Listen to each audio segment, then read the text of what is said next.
Hi micro folks, this is Professor Carberry. This is Sunday, June 7th, 2020, which means it is now day 5 of our grape and blueberry fermentation. So I think probably after today, folks, we'll probably end this experiment. And the reason is my little secondary container here in which I put our grapes and blueberries. The blueberries pop the seal. And so you can see now the blueberry juice has leaked into the jar itself, and the jar wasn't sterile to start with, so I think we might have picked up some contaminants. But I don't know if you guys can see this or not. What's really cool is I can see gas being made. There are gas bubbles. If I watch long enough, I'll actually see some gas bubbles coming up. And again, folks, that's one of the products of fermentation, and it could be a product of alcoholic fermentation. There are other fermentation pathways that will produce gas, but you'll recall we were seeing if we could get a nice alcoholic yeast fermentation going on there. So somebody's fermenting for sure. And again, folks, I'm not sure if this will work, but after 24 hours when I first opened this container, there was an escape of gas. And since it looks like there's some gas bubbles in there, I just want to hold this up to the mic as I open it, and we'll see if we can hear any of the escaping gas. Oh, there was a little bit, just a little puff there of gas. Okay, and this is going to be really messy, you guys, dripping all over the place. So I tell you what, let's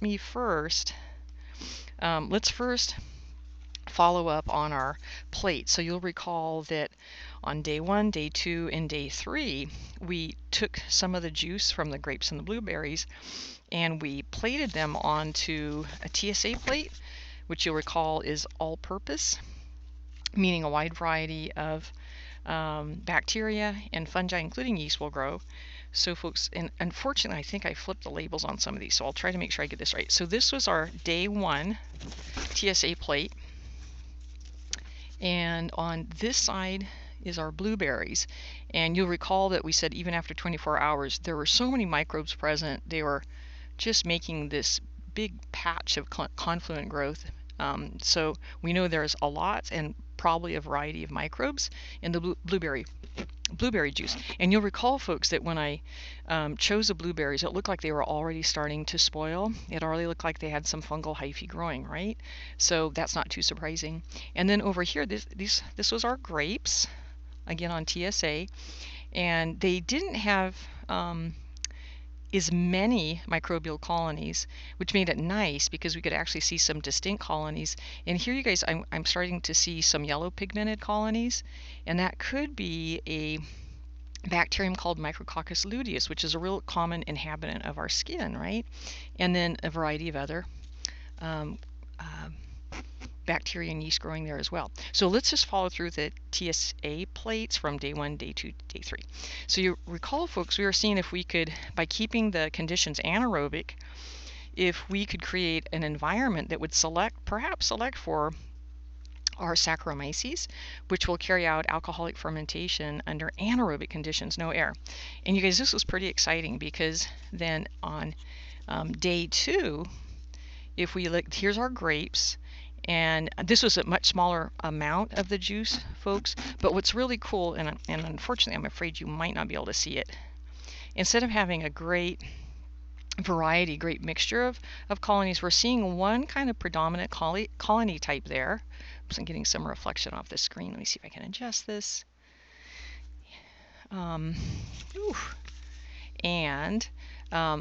My hope was that by making the conditions anaerobic, perhaps we are selecting for microbes that could grow anaerobically.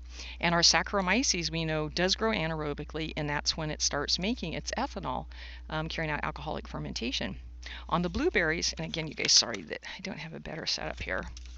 On the blueberries, also, folks, this was really cool because the variety of microbial colonies on the blueberry side has also decreased. So perhaps by forcing these little guys to grow anaerobically, we were having that anaerobic environment select for the microbes that can grow anaerobically, and it was inhibiting the microbes that have to have molecular oxygen to grow, right? So again, we're hoping some of these little guys are yeasts. And then, folks, on day 3, so this would have been 2 days ago, I skipped filming and plating on day 4. It got really rather not cold, but it wasn't as hot as it had been, so I gave the plates another 24 hours to grow. So this was on Sunday. This would have been Friday. So this was day 3 of our fermentation experiment, and you see on the grape side here, it looks like again we've selected like at least one type of microbe has taken over the advantage, maybe outcompeted the other microbes in the mix. Here on the blueberry side, again, it's kind of hard to see there. We have a number of distinct colonies, but then we have this colony that's kind of swarming over everybody else, and the juice at this point had blown open the bag and was mixing with the inside of the jar, which I know wasn't sterile. So this might be a contaminant. I'm just not sure. Okay, but again, folks, we could say that we perhaps we were successful in creating an environment that selected for, at least on the grape side, maybe 1 or 2 different types of microbes. So we had some competition going on there, which is exactly what happens out in the real world. Okay. And then, folks, I'll just try to do this really quickly. That was the TSA plates growing both bacteria and yeast. And then, folks, you'll recall we also plated Disabrose dextrose medium, which is selective for fungi.